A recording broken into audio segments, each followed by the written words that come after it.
Well, build my gallows and build them high. Makes a long time climbing before I die.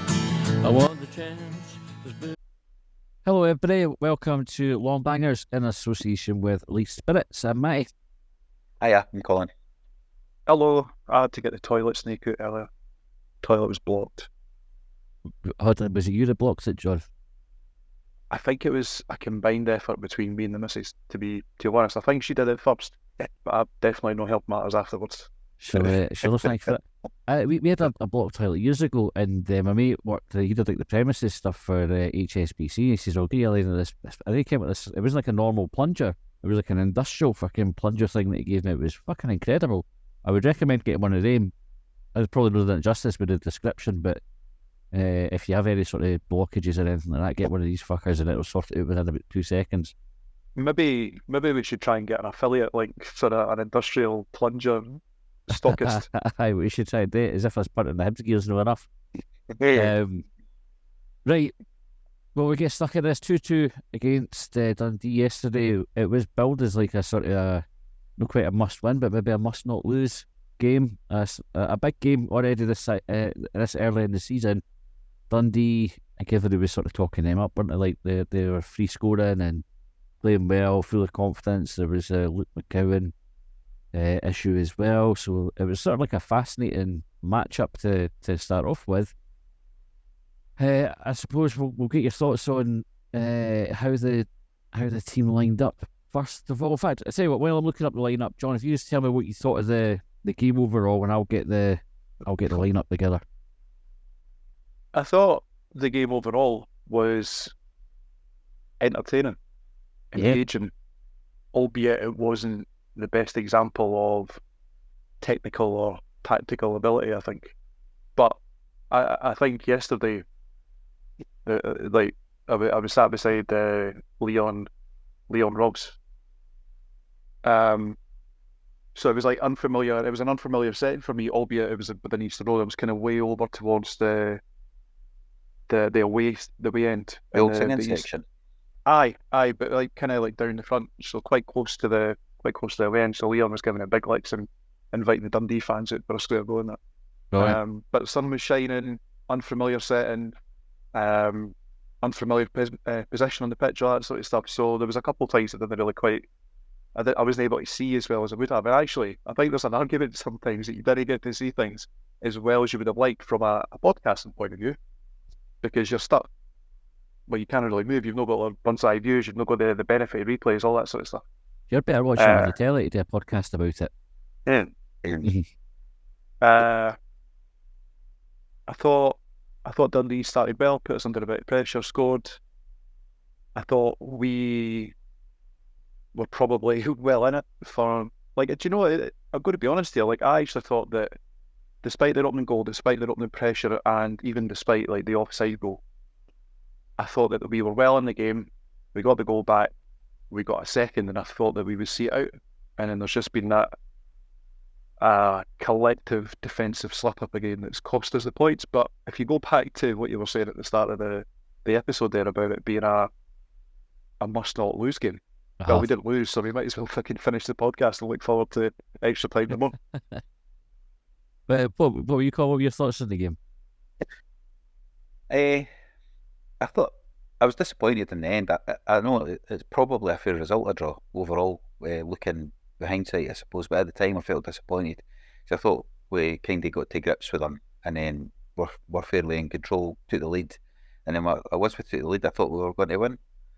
And then we just threw another goal in. It's just the goals we let in are never, like, hardly any of the goals. I can't think of any goal this season I've watched that meant that was just good play. And I know you always pick your own teams to go and go, the defender should do this and do that. But sometimes you're almost finding a reason.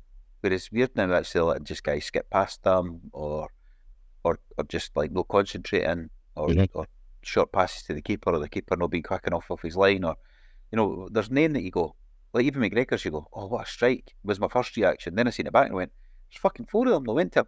And every goal we let in is just horrendous defensively, and it's not just the defenders, I'm including the midfield in that as well. So I was disappointed because I'm not seeing any improvement on that front. But it was the second half was, I felt the second half was all right. I was quite enjoying it. I suppose the second half I thought we were on top. I'm just seeing if I can get on the screen for the lineup. We gave debuts, right? So I'll bring the lineup up on the screen if I can get it here. Debuts or home debuts to Kwon and Nicky Cadden.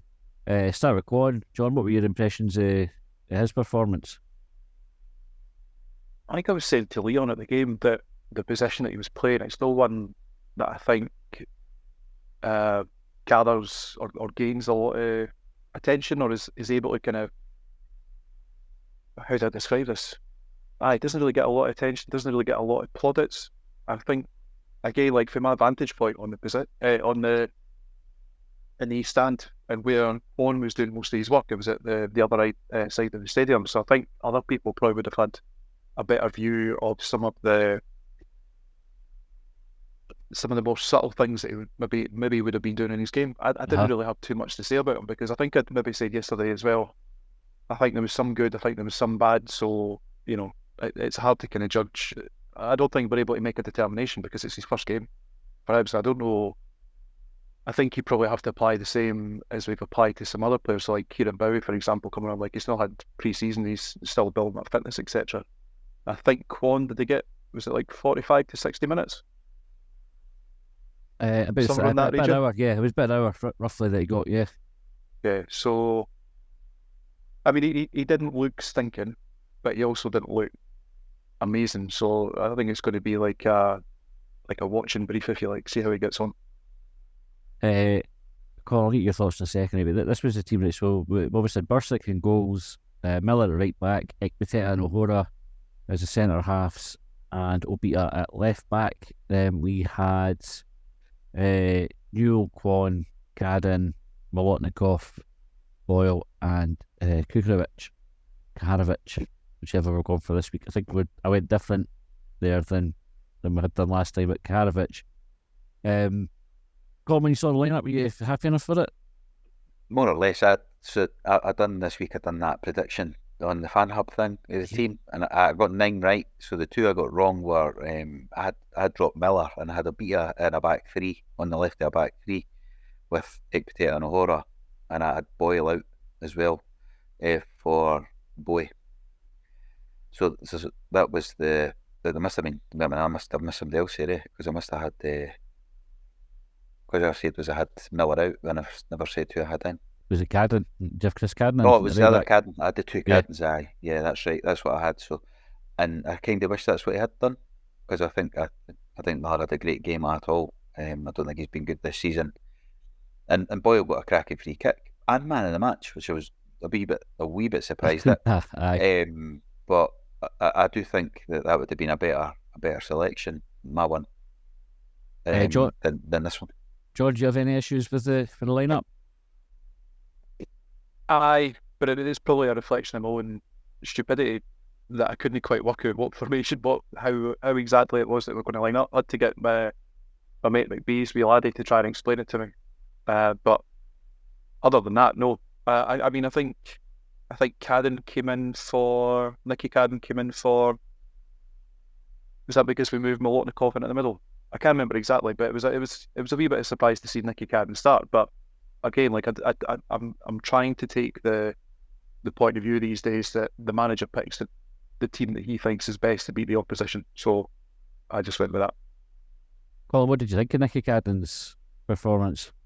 I thought he was okay. I thought he was getting up and doing a wee bit. He looked like he tired, and that's why he's probably came off. But I thought he was all right. I didn't think he was brilliant, but I didn't think he was bad. He got a few crosses in. I think anybody got an end of them, but just funny because this always happens to his brother a lot, and I don't know what it is. Is it they just crossing and you started to say it's genetics now? Aye, is it? Maybe they got coached together when they were lads. Probably did. But yeah, I thought he was okay. I thought he was all right. I just think the team didn't function very well early on in the game. On the new guys, too early to judge them, but based on yesterday, I wasn't and I'm going to now judge him, but I'm not holding it against him. On yesterday's performance, I think he was great, but it's his first game. And you're saying, John, it's hard to tell the intricacies of his play. His opposite number was involved massively, and was standing out for that, the boy Silla. So you do see it. So I think that's interesting, because my vantage point first half, I thought that Silla was really good. I thought he was comfortable on both feet. I thought he was able to just kind of, I wouldn't say like dictate the pace of the game, but he was able to take a ball and he was able to move it again and just kind of like immediately release that pressure and kind of get Dundee back in the counter attack. And that's maybe some of the intricacies, because it was one of those things that was clear in my head, was he wasn't inhibited by being one-footed or the other. It was open the body up left foot out to the left-hand side, open the body up right out to the right-hand side. It was just really, really natural for him. And I think that maybe goes back to Bartley's comment for a couple of weeks ago when we had an interview with him, where he said that Hibs should be having a look at him. And that's not to Quan's, it's not to criticise Quan, but I never got that opportunity to see that second half because he was off the pitch at that point. Yeah. I thought Quan done right. You know, somebody made the point, and I kind of agree with it, that McCowan was a lot quieter in the first half for Dundee when Quan was on the pitch than he was when Quan was off the pitch. And I think that there was a sort of deliberate tactic to kind of use Quan to nullify him a bit, which I think generally worked. But we got off to a really slow start again. And I don't know about you two, but I was like really, really annoyed at how poorly we started. Considering the last two games, we've conceded goals in the third and the fourth minute, or the fourth and the fifth minute, whether it was against Celtic, and we knew this was like the game that was the chance to kickstart the season. Right, I'm sure the players have been talking about it as well. Get the Celtic games out of the way. Dundee East, there was a good chance to get 3 points on the board. Make sure you're up for it. And we were second best for first 20 minutes. I would say the game. Dundee's work rate was miles better. So we're going to put a picture up. It's a still of their first goal, and I give you an indication of what I mean to get your thoughts on it, right? Obviously, the goal comes from, I think, Karavic loses the ball initially, and the cross comes in. It lands. Abita fucks his clearance. It goes right to this boy that's got the ball here, and he squares it to the number 7 who scores. But look at where Lewis Miller is in this move. That's Miller, number 2, outside the box. How the fuck is he there? And Joe Neal's for one of the deepest defenders as well, is he not? Yeah. It's I mean, it's comical, but the point I was going to make about Dundee, you look at that, you've got 4 players there across the box, one on the edge of the box. This is them attacking. The energy they had in these sort of moves when they got the ball wide to get players in the box. We had a couple. I noticed at the game. I said to Josh when we were watching it, Larry, watch next time we get the ball forward and we go. I think Obita had the chance to swing it in, or maybe Cadam, and we're one player in the box. And it happened a few times. Like the cross went deep and there was nobody there. And for me, this is like about the desired application. Some of it will be tactical, but this is like a team that's, let's get at Hibs and we'll go and try and make something happen. 4 of them in the box there and they get a goal out of it. John, if you were to break down that goal, where do you think it went wrong? There's loads. Again, like I can't remember exactly what it was that Colin described before. It was something about the goals that we scored, the goals that we've conceded, and how he can't remember a particularly good bit of play for the opposition. And I had mentioned with regards to, I think, their second yesterday, it was like an accumulative error. So it was like, it wasn't just one thing that kind of like, so like Miller against Celtic, for example, doesn't try to the runner squares it after Burslik saves it. So Obita yesterday clears it, doesn't get a really good clearance on it. It comes out. I think it falls to Dundee player like you described, but then you've got Egg Potato there almost like sort of shadowing the player. Yes. I don't know if he should have been further right, but you've also got Lewis Miller, and I think, and the stills, I think, a little bit misleading because you've seen a still after there's been like a passage of play. Mm-hmm. But you do kind of assume like someone should be in that space barking the number 9. And then as Colin mentioned there before, like why is Joe Newell the one that's putting like the last ditch tackle on the line? Like I don't know whether that's instruction or kind of like happenstance throughout the So the Mikey Stewart spoke about it. I don't know if you've seen Sports Scene, right? So no, that from my memory, right, I have seen it back. But what happened before this still we're showing here is there was a cross into the box and Obita Mhm. totally fucked the clearance. Newell tries to go up for a header as like the last defender to header it away, missed it, and Obita's on his right foot and just totally fucks it. Comes out to the boy on the edge of the box and he skips past like two bodies Mhm. there, Laura maybe being one of them, and then just squares it here to is it number 7? Yeah. And he just oh, is it 7? Sorry. Aye, because I think Kurtzman's 9, eh? But Yeah. by the way, where did he grow here? Like he was always bald, eh? Aye, he was. I didn't recognise him, but then the boy just hits the shot. But what Mikey Stewart sees here about is O'Hara needs to do better, Obita needs to do better. Joe Newell's tracked the midfielder back, but then he's kept on going. And actually, the guy's tracked back into the box is the guy that's in the edge of the box with the ball that skips past the players. And Stewart's point is, well, why is he back there? He should be. He's tracked that player. Why is he not fucking tracked him? Like he's ran past him. Yeah. He's not stayed with him. So there's like hundreds of bodies here to blame for that because I even think the goalie could have done better. With the save, like I don't think it was in the high and it was in the top corner, it was in the corner. It was almost just reactionary, and his reactions weren't quick enough. But I'm not pinning on the keeper because there's about fucking 4 defenders there that could be blamed for it. Starting with Obita, who can't kick a ball with his right foot, by the looks of it. Yes. You've got Kwon there's closest to the number 7. Even I think that's not number 50. I think that's Simon Murray, isn't it? It's the nearest to like at the bottom of the screen. But he's all on his own. Yeah. Miller's not with him, and this happened against Celtic as well, where Miller got caught just no kenning that there was a player over his shoulder. So if the number 7 doesn't get it, Murray's making moves into the box to pick up the ball as well. It's just like there's a big issue with concentration with the team. It's either concentration or quality, isn't it? I mean, this is like we spoke about it last week, and what did we say? Concentration, quality, or work rate. You take your pick out the 3 of them, but we should definitely be doing better there. Right, I'll come off for that. I just thought somebody sent that still to us. I thought it'd be worth discussing.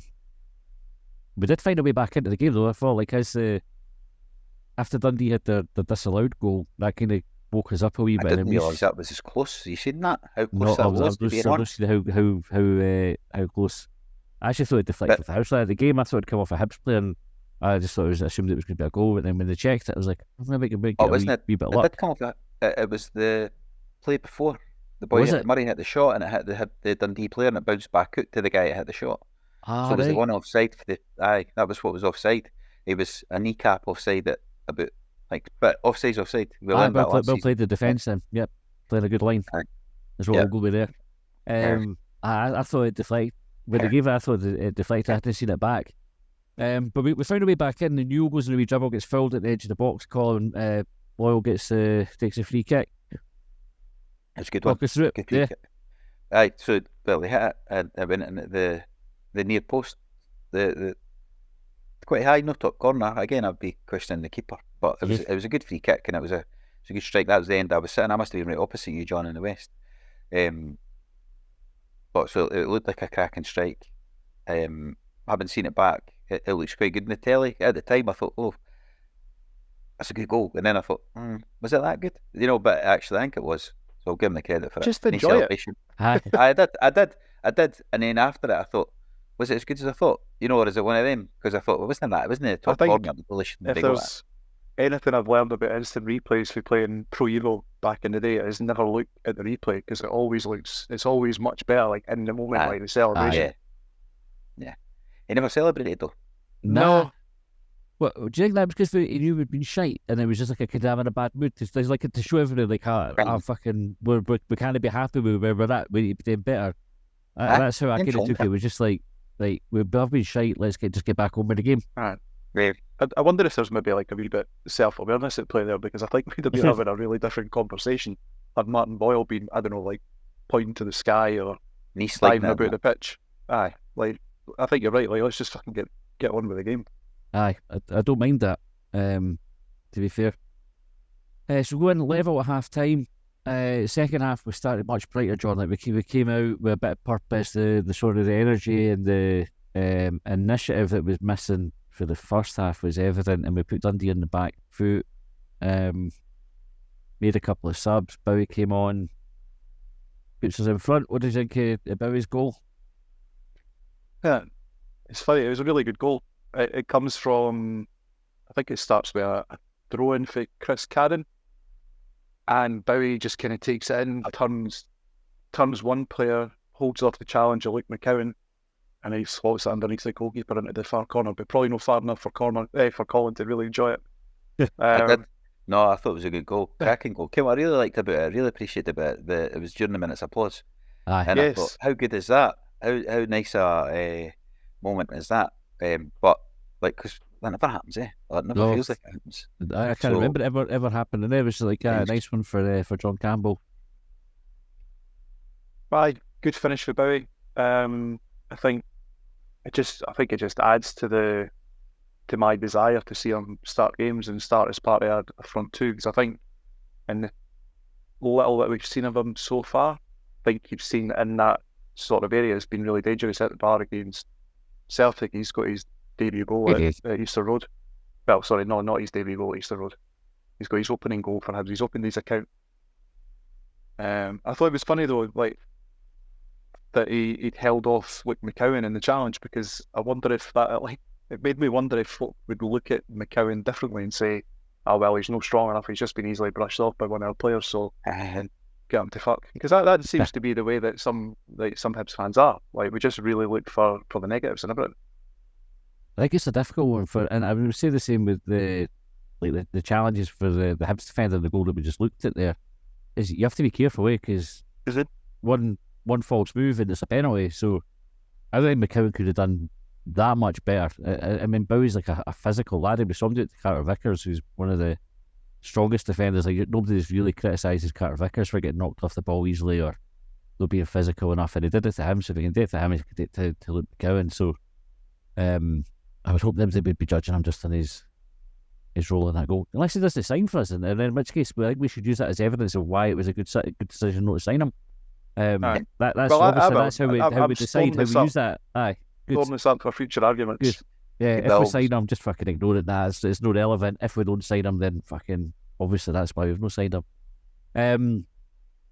We're pretty comfortable in the game, Colin, and I suppose the next bit to talk about is the substitution for David Gray's. The game's drawn out. Dundee have sort of rolled the dice. They've put Curtis Main on. They've started going a wee bit more direct. Gray takes off Kaharovic, chucks on Rocky, changes the defence up a wee bit. What did you think from that? Essentially, if you talk us through your thoughts of the substitution through to Dundee equalising. So my thoughts at the time of the substitution was, Rocky's coming on for a striker, and I went, oh, I must be going 3 at the back.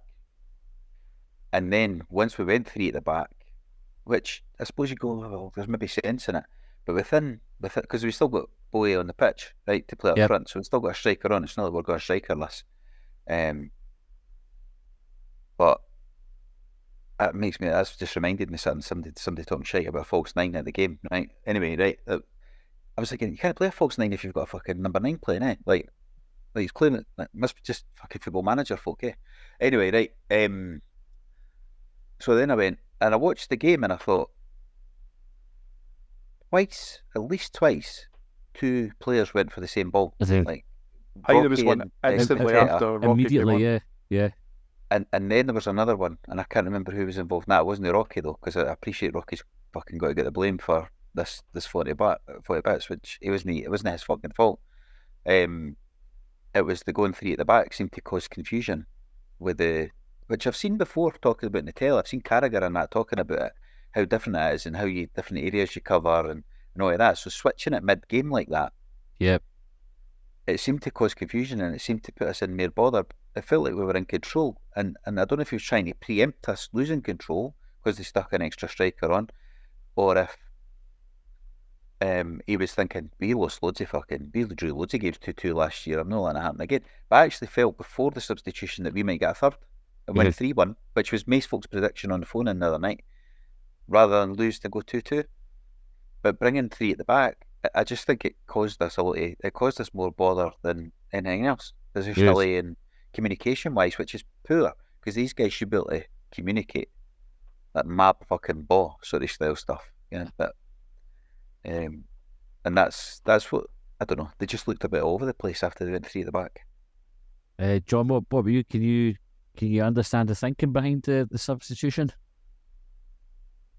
I don't think I need to really understand it, because I think David Gray explained his rationale for it, and I think, like, so I remind when I was speaking to Leon at the game about some of the subs that were made, I think when we brought Mariah Welshire, I thought that was a reasonable substitution, because I think we could have done with his energy in midfield, even if it was just something simple like chasing folk about. With regards to bringing Rocky on, I mean, I think if I remember rightly, Curtis May had not long come on, and David Gray suggested that he wanted to deal with his physical presence. And I mean, if you want to get into like the goal itself, I think I watched it back earlier, and I think there's a bit of goal forward, leaving Boyle in behind, and Boyle, I don't know whether he's too narrow, but there's the player outside of him who gets the ball, who plays a first time pass, and it's on the wrong, like O'Hara's wrong side of the player. Again, it's that accumulative sort of error there. I don't know if that's symptomatic of the changes that Gray made. That's where I am. O'Hara's part on it again is probably like the next thing to discuss. I mentioned there about the first goal, Lewis Miller not being aware of the player on his other side. O'Hara seemed to be totally caught out the fact that Murray got that side of him as well. Do you think all that's because we'd gone 3 at the back and it's that adjustment, or is it just a case of he has to do fucking better there? I just think he switched off. I'm not convinced it was to do with 3 at the back there. That was exactly in front of me, right? That's where I was sitting in the west, and I watched it and I thought he's got this under control, and then he just like did the run. Like, it looked like he did the run, you know. And I've seen it back in the telly, and it looks probably worse than it did in the game. It's just like that comes in. That's like concentration one. You know, we were saying concentration one, rate quality. That's a concentration one for me. He's not looked scanned, whatever they call it nowadays, right? He's not done that, and he's thought it was a wee bit like Fish trying to let that ball go for the fucking throw in, for the corner or the sort of by kick, at Tynecastle. You know what I mean? It's like how did he do this? Like, how do you get to this level and do that?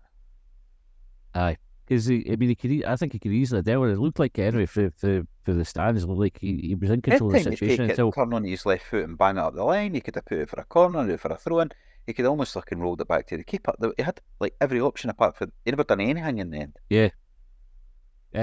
Bursick caught out with it. I think I don't know if it goes through his legs or if he's beaten the near post, but it's pretty close range. John, you got any complaints about the goalie's involvement in that one? You're asking me the wrong challenging questions, because I'm just in a place zen in our piece. Like I can't control this stuff, and I think we talked about a listener's outrage and outbursts after the game when we were outside the West Stand. Like I can't feel that way anymore. I know that there's going to be we can ask questions about every single player on the pitch, and I think the only thing that's going to change that is if we start winning games a wee bit more regularly. And I think even if we win games a wee bit more regularly, you're still going to have that one where you lose or a mistake's made, and you'll have situations where folk will see, I've been fucking saying this for months. So I'm going to try and remain a bit objective about the whole thing and say and just go back to what I was saying before. It was a collective error that was made. I'm not entirely sure about the reasons for it. I've kind of outlined them here with regards to Abita, Boyle. I think maybe O'Hara. I think Murray starts on his left shoulder and works his way across. And to go back to your point earlier about McCowan and in the box, I think possibly because of a lack of concentration, O'Hara maybe can't do anything there because he brings him down. And in that situation, I think there's a wee argument to be made about the goalkeeper, where there's still a goalkeeper there that can still do a job. But folk are asking questions about the goalkeeper already. And we do have that odd situation where you've got a number one loan signing and a permanent backup. So yeah. I don't know what that means for. I don't know.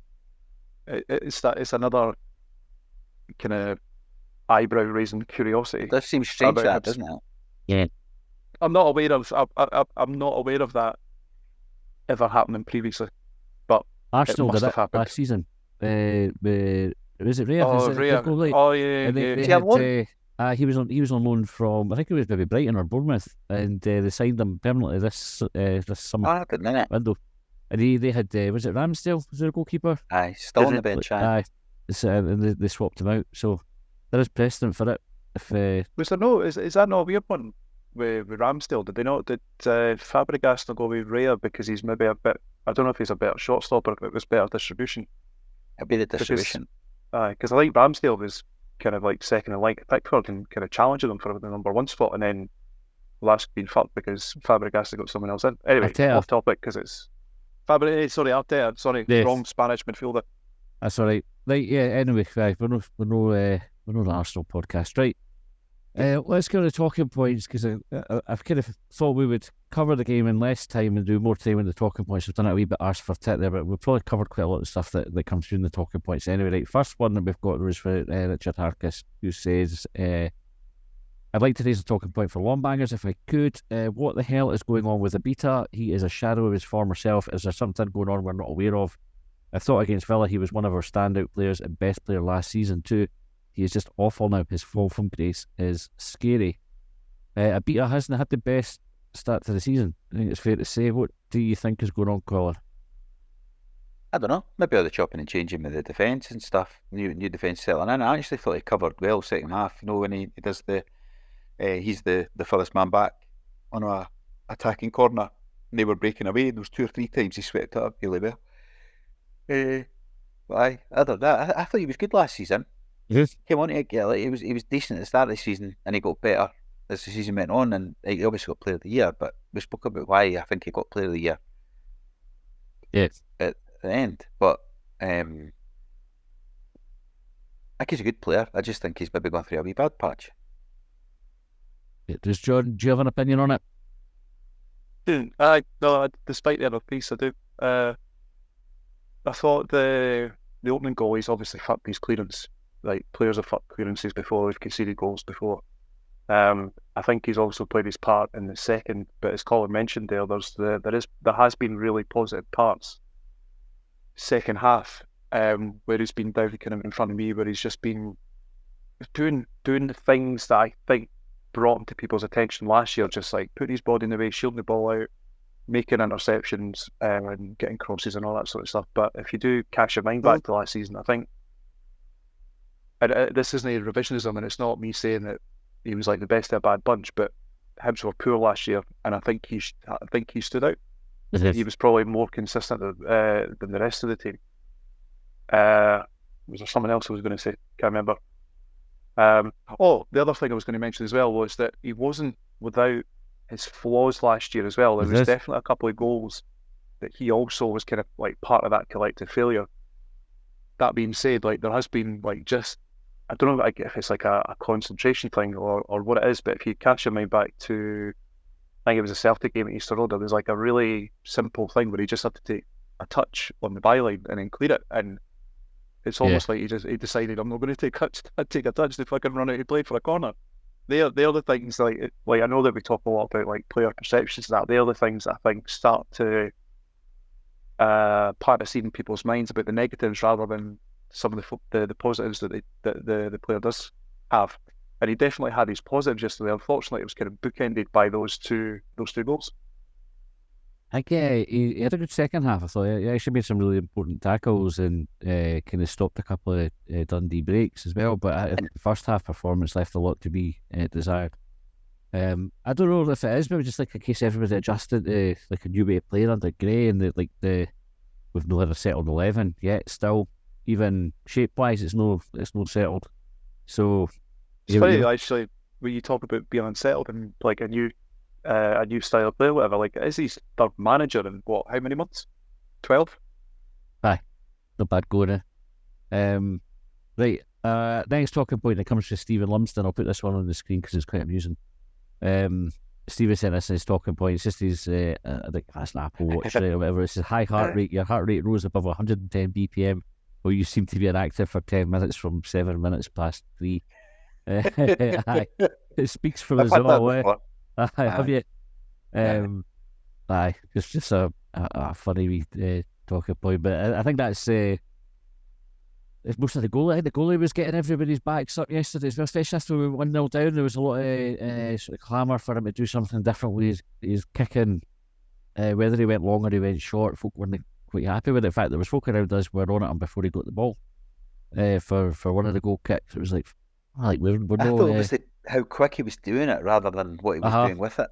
Because I actually watched a bit of Brentford or Bournemouth, or one of the games that were on earlier, the English games, and the keeper like basically put his foot in the ball in the box and stood and waited because he was waiting to see if somebody was going to make a press. Aye. And ended up just in a big diagonal.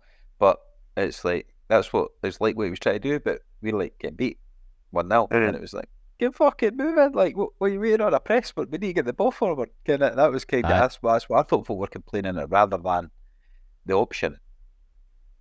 You guys might be able to answer this. I don't watch a hell of a lot of English football. I was watching a wee bit Brighton Man United yesterday while I was giving someone the cold shoulder. But freelance podcaster Dave Graham had been pointing out in the Brighton Man United game, like there was no press, there was no pressure, there was no one chasing the ball. Is that so? Regardless, like so, if a team is 1-0 down or 2-0 down or whatever, and you want the goalkeeper like of the team that's losing to get the ball forward, like do you see that they tend to wait and try and like play the percentages or whatever to try and get the ball forward, or do you find that they just lump it and try and get it forward? The question lost me a wee bit. Right? So if you're the attacking, right, so if you're the winning team and you want the losing team to play the ball forward, so let me rephrase it. If you are like take Hibs down south, right? They were losing 1-0 yesterday, and Bursik's got the ball. Do you tend to find in English football that the team that is losing, the goalkeeper for the team that is losing, are they getting the ball forward as quickly as possible, or are they doing what Colin suggested, taking their time and trying to find the right pass and find the right move, for example? It varies from team to team, but I think the ones who play like that anyway keep doing it. Like they just realise that this is how we play football, and they back it. It's only really then if they get to like 90 minutes and they're in injury time that they start shelling it. Yeah, and I think that was the case today, because I'm sure it was, when I think about it, it was 1-0, and it was Liverpool-Brentford, and it was the Brentford keeper. They were getting beat 1-0, and he just put his foot in the ball. And Liverpool players, when they got to him, and it was almost like he waited. And I was like, wait, do something. Like, he's getting beat. But that's obviously their style of play. So Villa do it as well. You watch Martinez, he puts his foot in the ball all the time, and they do just stop. And they're like, right, somebody to come in, and that triggers the press, and then they play through it. And you do all these things that I think we tried to do under Heckenbottom, and it didn't work, and then we tried to do it under fucking Maloney, and it didn't work, and then we tried to do it under Montgomery, and it doesn't work. So the reason I'm asking, of course, is because of Bursik's experience in English leagues. And I wonder if that's something that that's going to be hard to change. I think some of his instruction for Gray as well, like he'll want them to play out a certain way at times, and I think that's where like you need the players to be strong characters, to not let the crowd influence them at times, that because folk would definitely get frustrated, and that can be nice for any player, but especially at a goalie, you need not to be nervous. Really, like as a support, we're not wanting a goalie that's a bag of nerves. We're wanting him to be confident. I was like, this boy is going to be either getting shouted at for his manager for doing what the crowd are wanting, or getting shouted at by the crowd for doing what his manager's wanting. It's like sort of a lose-lose position. So I thought it was a bit tight, but I didn't actually think Bursik did much wrong yesterday. Like, he had a couple of shit kickouts, but then every keeper does. Like, we've never had a goalkeeper that doesn't make a couple of shit kickouts. I think any team's got a goalkeeper that doesn't do it. Well, you made that point loads of times. They're no footballers. That's why they're in goals. Aye. So I was like, I would have liked to have seen folk back off a wee bit. I get the frustration. You're 1-0 down, and the team, especially at that point where every cunt was lethargic. And I think that doesn't help it either. The fact that you've got Dundee running about like blue ass flies, and the Hibs players jogging about the place and losing their man and with a goal down and all the rest of it, so the frustration builds. But I think he was doing what he was asked to do. I think, anyway, right. Parfry's image says, equalizer is a good goal, and any criticism lies with the midfield for giving McCowan the space to make the pass. Thereafter, it's one touchdown shot. Thought Campbell should have scored, and both sides lacked the composure to control the ball. Take the point and don't get too hit up. The Campbell one, so after we went 2-2, we get a chance in injury time. Falls to Campbell, hits the underside of the bar and it bounces out. Should he have done better, John? you want him to do better. You want him to score. I think.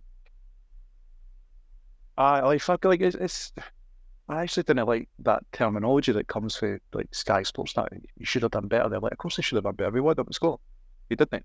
He had the bar. Like, I actually think that where he was trying to place it in the top corner was probably the right effort in the circumstances. It's just hit the fucking underside of the bar, like a couple inches lower. Yeah. I was right behind that for the far end, and it looked in all the way, but actually when you see it back, I think they should have done better. He slipped. Has he done it? And that might have just like, they say about didn't lean back and all that, and that's probably what's just lifted it too much. It's like it reminded me of a player that tries it at a penalty and just misjudges it, or like you said, slips a wee bit as they hit it. I thought he should have scored after it. I was like, oh, he was unlucky. And then I was like, was it unlucky or was it poor? And then I sort of edged more towards the poor from a judgment. I'll go back and watch it again because I wasn't aware that he slipped or possibly slipped in the shot. But like at that stage of the game, is it easier to score than not? Well, he scored a tougher one against Rangers the other season, didn't he? Like when we were down to when they were down to 9 men against us, he's volleyed one for the edge of the box, and so he's got it in his locker. So like I don't know what angle like folk are going for with that. Like, is it because it's Josh Campbell and it's because he's missed him? Is it another stick to try and beat away? Because he lost his starting place yesterday. Like, well, it's actually, like, I think that's maybe a good way to describe it, Colin. It's like what we were saying yesterday about the game. Sorry, what I'm saying today about yesterday's game, with it being entertaining, if not the most like fantastically technical or tactical or whatever. Like, it was just one of those things. Like, you just hit the bar. But within the sort of the environment in which Hibs have been playing for the last 5 years and all the upfield stuff and transfer strategies and sacking the managers or whatever, it just feels worse than it is because he didn't score.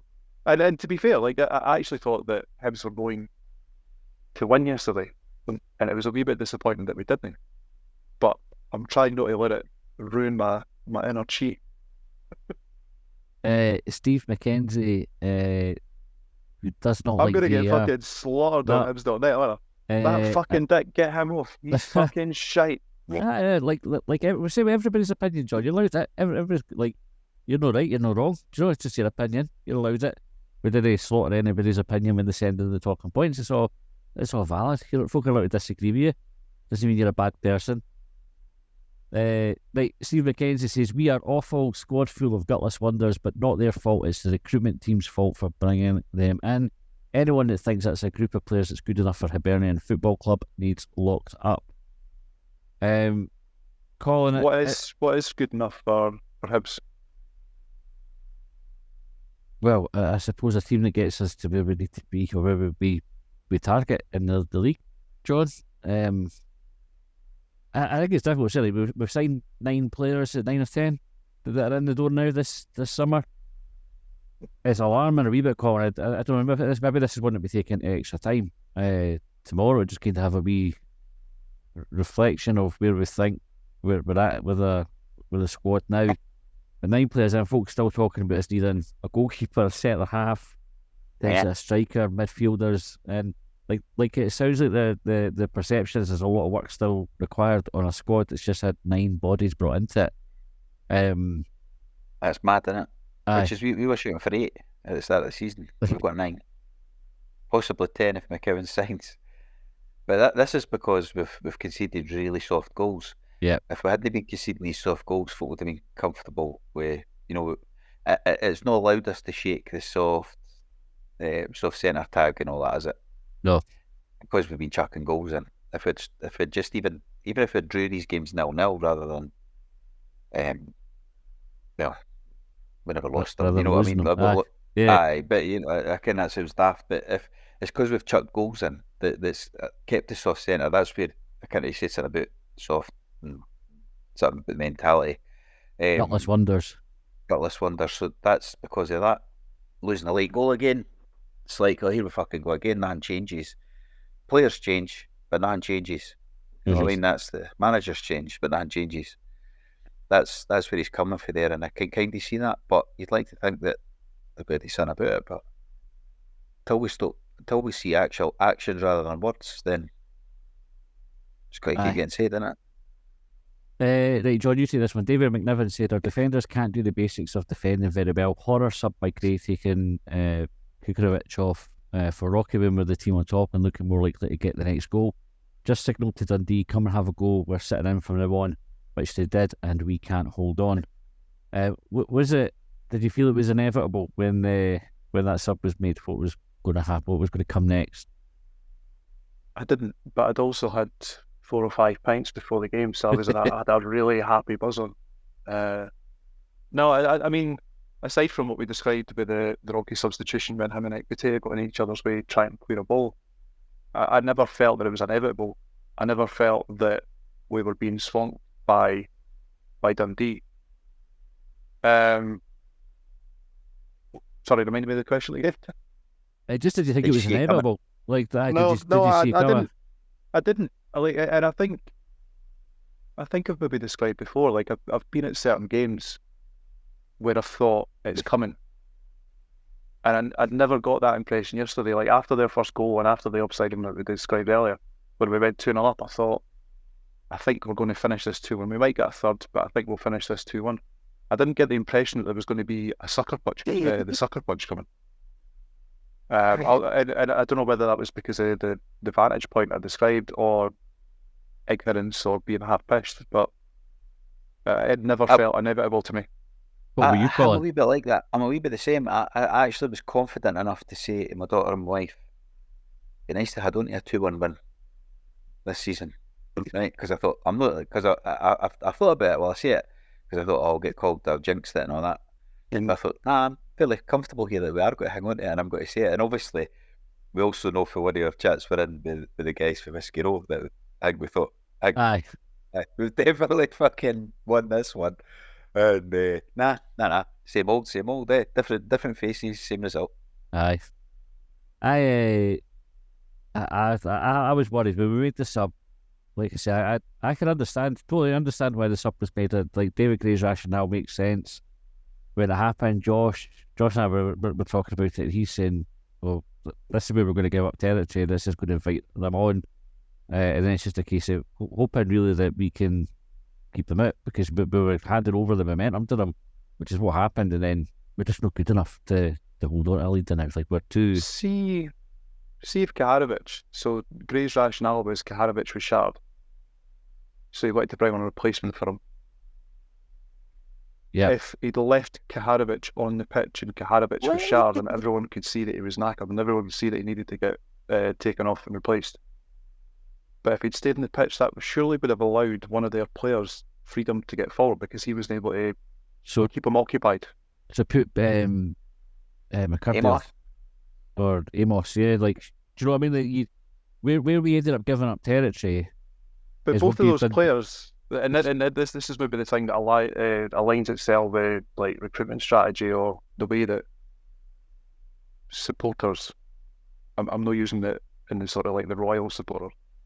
McCurdy, like folk would say, why the fuck are you taking Kaharovic off for McCurdy? Like we've had that with again Jair coming on before. Like Amos had a shiter against Kelly, and folk are questioning his ability. So, like when folk were saying, well, you could have put a midfielder on, like I had a look at the lineup, and I think Amos was the only one that could have come on, and he's been described as an empty shirt. So it feels again like it kind of feels like you're damned if you do. The description you gave about Bursic, damned if you do, damned if you don't. Yeah, I get that, but there was a change there. Like McCurdy, what McCurdy would have kept you with was an out ball because he's quite quick.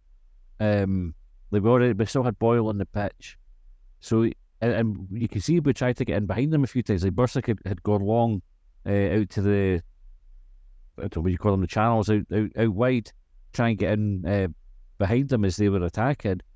Having McCurdy on the pitch, Bowie was still on the pitch as well. Like we would have still had out balls and options there to do it. What we did was take an attacking player off, which meant Dundee could push players forward and we put an extra defender on.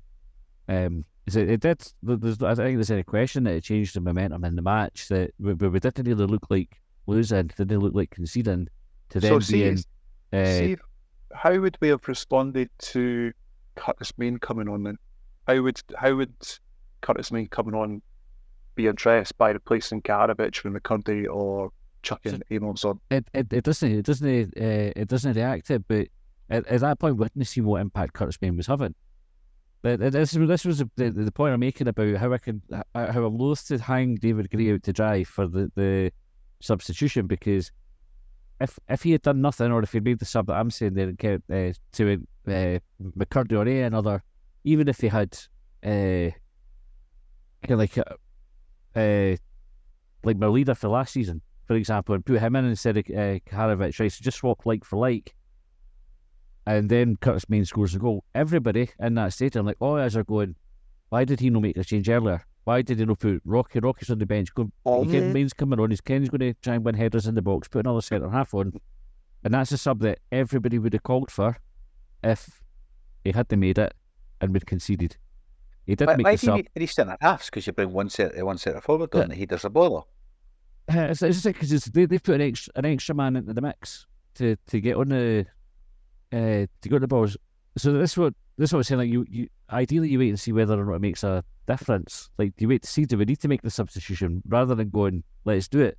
But I can understand why you reacted, because we've definitely on here listened to podcasts where folk have had a go at the manager for leaving it too late to make the sub, and then it's done, and then that's it. Like, you can't go back and do it after the event. He has to roll the dice one way or other, either do nothing or do something. He did something, it didn't work. I'm not convinced that if he did made that decision next week, that we wouldn't have a different outcome.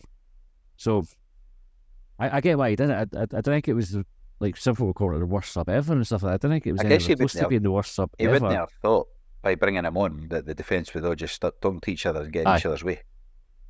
Aye, exactly. I think there was more to it than that. But I get the logic of doing it. I don't agree with it. I think we were comfortable enough that we could let Curtis Bain come on and just deal with it, let the defenders deal with it, and actually still have enough at the top end of the pitch to make Dundee think they have to defend. Whereas the change just meant Dundee didn't have to worry about defending, really, in case they got caught other than getting caught in the break. They were like, fuck it, we'll just defend with the bare minimum and we'll chuck bodies forward, and they get a goal out of it. Like, who was that? That was David McNiven. Ladij said 100% regret renewing my season ticket. Bunch of badly coached posers. McCowan will fit right in if we're daft enough to pay more than an opening offer. Posers. Didn't regret buying your season ticket, and I'll tell you why. Yesterday when I was sat beside Leon, I think Nicky Cadence had 2 first half free kicks. And I think at least one, possibly both of them, have gone over the bar. So then Martin Boyle lines up to take his free kick, and I says to Leon next to me, tell you what, if he scores this, I'm buying a season ticket for this seat. Previously, I'd sat beside Jeff, who listens to the podcast, had a really enjoyable afternoon, sat beside him, and my plan had been to get a ticket next to Leon, that I was going to dodge about around the ground and just like sit with different vantage points. And I thought I was on a winner, because I think maybe Martin Boyle scored 1 free kick before, and I don't remember him being prolific at free kicks, and then he stuck it almost top corner. So I'll be down Easter Road on Wednesday to buy a season ticket in the East Stand. Yes, John. Go on. Because I'm not going to sit here and talk about fucking inner peace and all that sort of shit and try to find just a way to support the club. Like, the way to support the club is just fucking turn up and support the club. Yep. So I'll put my money where my mouth is. I'll be down on Wednesday to get my season ticket. Good. Right, Ewan McAleese said, same story, shocking defending, not clued into the press, shaky goalkeeping, inept left back, right back, and very inept centre backs. Some decent stuff up front, but so often the midfield was anonymous, no fluidity, no composure, standard Hibs. Go, George, you want to jump in there? No, because I'm going to say, give them time, and then I'm just going to fucking slog. Like, so, don't worry about folks slogging. You see what you want to say? I mentioned there about Abita having 3 managers in the space of however long it is, different styles of play, all that sort of stuff. Like, if there's any grainy truth in the idea that the board are influenced by fan opinion, then we're never going to get that time. Like, for those players to bed in, they'll just get rinsed for every single mistake that they make, and they'll be chased out like every other player. Just get a wee bit tight. Just let them develop that understanding that they're missing. Let the changes that the club are trying to make in the difficult circumstances that they've created and acknowledged, and it appears that they are trying to change. We need to give that some sort of time to flourish. There's no point planting a seed and then shouting that you've not got a tree the next day, John. Is that what you're saying? Aye, that was a rather eloquent way of putting it, Matthew. Right. Colin, Jeff Ashton said, unless there was an injury issue, handing the initiative to Dundee with a change of shape instead of going for a 3-1 was criminal, and a black mark against Sir David Gray. Bowie will score a lot of goals for us, despite the midfield. Right, two points to pick up on this one. Black mark on David Gray. Have you sensed any shift in mood towards David Gray yet, Colin? I did feel it a bit in some of the messages I've seen overnight and on Twitter and stuff, that he was coming under a bit of criticism for that. But I think your point is probably valid as well. It's almost like, well, if we had lost the goal and he hadn't made the change, you would have got hammered for that. It was almost a no-win there, unless we'd won. Yeah. But that second point about the midfield. It was going to be Bowie, just like how like obviously he came on and got the goal. He's looking a bit of a handful. What have been your impression of him so far? I'm impressed with him, just to strengthen that, because that's what he done there. That goal that he scored yesterday wasn't exactly the same as when he sort of manhandled Carter Vickers, but it was a similar position. It was only one defender there, different kind of shot, but it was similar in the sort of way he used his strength and stuff. Create goals for himself by the looks of it as well. So once the midfield can start creating some goals for him, that'll be good as well. Can I just ask one wee question? Sorry, is Jeff sure that was criminal, given his background? I'm taking him literally on it, and I'm expecting charges to be pressed. I'm wanting laws, sections, subsections, paragraphs, articles, you name it. One of the things I noticed Bowie did after he came on, and I think Dundee ended up getting a free kick for him. It was like a sort of off the ball thing where he absolutely just launched a Dundee player, just sort of grabbed him and just fucking spun him round in the box, just chucked him away pretty much, like fuck you, and then he just carried on playing. The Dundee players lying on the ground like, what the fuck has just happened? I think maybe the fourth official on the lines had a word with the referee though, because they did get called back, but it was like been a wee while since we've had somebody up top that's just like, guys going to mix it up. I quite enjoy that. Christopher Black said our inability to defend will kill us. The lack of awareness from our centre backs is a joke. Other than that, we should have had that in the bag. John, do you think there is a case to say, like, despite all the noise pre-match about how good Dundee were, should we have had it in the bag? Yeah, I do think we should have won it. Like, however long I've been watching football, like I do feel like I've watched about as much football as can possibly be played. Like all the different permutations, it's 90 minutes. It's still on the park, all that sort of stuff. And my intuition was that we're going to win the game. We just didn't. What was the question again? Sorry, I've lost my train of thought. Should we have had it in the bag? I think you answered it anyway. I know we should have, and it was a wee mistake. It was an accumulation of mistakes, as I've said already. We should have won it. It's disappointing that we didn't, but come on up on Sunday, go there. Do you know there's an opportunity there? Like try to look optimistically ahead, because they've not been that great. They're doing all right in Europe, not so great in the league. Right, we're kind of out of time, so we're going to go last two. Colin, I'll give you the first one. John, you can have the final one. So the first one's from Neil Waters. It says positives: Cadden's crossing first half, Big Miko holding the ball up, Bowie impact, Quan when fit will be good, Boyle improved, and now the rest. No composure at the back, panicked and not tracking runners and inviting pressure. Lots of work still needed. Fair assessment, Colin? I think so. I think I'm surprised. I know we're saying we're at the end, but there's hardly any criticism of Joe Newell, and I was expecting to get like an absolute wave of that, because we've brought in the six who's going to free him up to do what he's good at and all that. And yet it was probably one of his poorest games in a while. I thought yesterday. There's about 80 talking points that we've got to. So right, so I've just been going through them in order. So Right. That there might be some and amongst that we've It's not just got we've to. not mentioned that, and I thought, like, I'm sitting here thinking, but we've not even mentioned that. Like, nobody's brought up. We've not brought up. Nobody's the tweets have been read out, and I mean, there was at one point yesterday, Obita played a ball out for left back, and he could have just Van Zanten it up the line, right? And he didn't. And he's played it inside, and it's on the highlights as well on Sports Scene.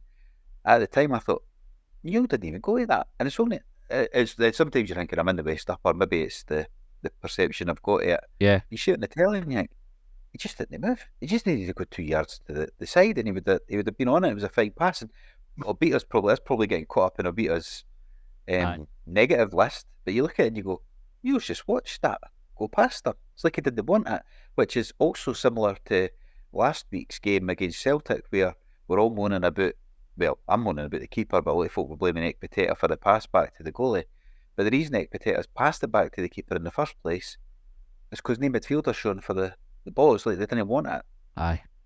That goes back to the point I was making earlier when I was saying about like Dundee getting the 4 men forward in the box. And even if you look, Boyle was breaking in the first half, and he gets a cross in and is blocked. But there's 3 Dundee defenders or players bursting a gut to get back in the box to block that cross. There was no Hibs players in the box. Like just that bit, and I think you sum up there that players no showing for the ball, no having the fucking wherewithal to go and move to receive a pass or get in position in a pass. It's not a good sign. It's like a team playing with no confidence, isn't it? Yeah. I wonder why. Yeah. Yeah, I wonder why. But good players play through that, John. Like, they need to keep showing for the ball. That's his job. Yeah. I know. Maybe we should just sign better players then. I don't know, just thought of that. That's what we're trying to do. This is the worry, isn't it? Like, if we've signed 9 and we're still fucking having these conversations. But right, last one, Neil Renton. He said it's not the hope it kills you, it's changing the shape and the formation of a team when you're winning for no apparent reason and causing a noticeable change in confidence and mood amounts both fans and players that will kill you. Hibs with a wee green love heart, that's what Neil said. So not the hope that kills you, it's just fucking disastrous tactics and poor defending is the message there. Is that also fair, John? I think I've probably covered it already. Aye. I really don't know if I've got any more to add. Nah, I think we've probably done it to death there.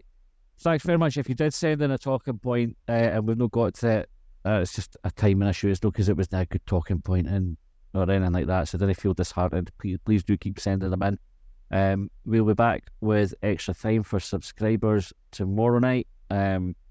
If you want to try subscribing but you don't want to pay for it yet, you want to see if it's going to be good value, go to Patreon. You can get a 7-day free trial. If you know it's going to be something that you like, just go and you can sign straight up for it. You don't have to take the 7 days free.